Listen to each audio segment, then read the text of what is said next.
स्वसंपादन एकदा केला केला मी माझ्या समाजाशी कसा प्रामाणिक वागतो, फुटत नाही, मॅनेज होत नाही, गरज नाही.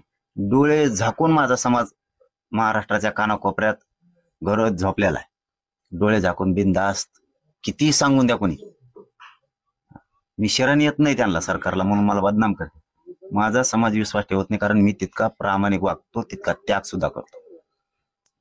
समाजाचा विश्वास डळूच द्यायचा नाही कसल्याच परिस्थितीत. आपला जीव गेला तरी चालेल, काय करायचं रे त्या पदाचं पैशाचं? दोनच गोष्टी देईन सरकार, पैसा आणि पद. त्याचं काय करायचं?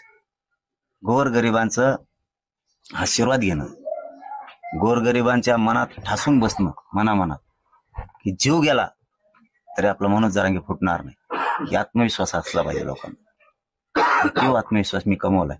माझ्या घराघरातल्या कोपऱ्या कोपऱ्यातल्या पत्र्यात राहणाऱ्या, झोपडीत राहणाऱ्या, महालात राहणाऱ्या व्यावसायिक, उद्योगी, नोकरदार मराठा असेल, कर्मचारी मराठा असेल, मजूर असेल, हमाली करणार असेल, रिक्षा, टेम्पो, ट्रक चालवणारा माझा गरीब मराठा असेल, शेतकरी मराठा असेल, सगळ्यांना आत्मविश्वास आहे हे आपलं पोरग आहे मनोज जरांगे. म्हणजे कधीच मॅनेज होऊ शकत नाही, फुटू शकत नाही, एवढा विश्वास कमायला लागतो. एकदा विश्वास गेला मग अशा हातन पाय वर करायची वेळ येते.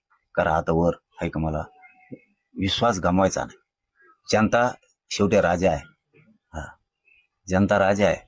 ती जर एकदा तिचा विश्वासघाती एकदा झाला, अवघड आहे. एक तर राजकारण्यावरती ह्यो समाज विश्वासच ठेवत, पहिल्यांदा कुठेतरी ठेवला होता. त्यामुळं आपण समाजाशी कधीच गद्दारी नाही करायची. आणि हे अस्सल रक्त आहे.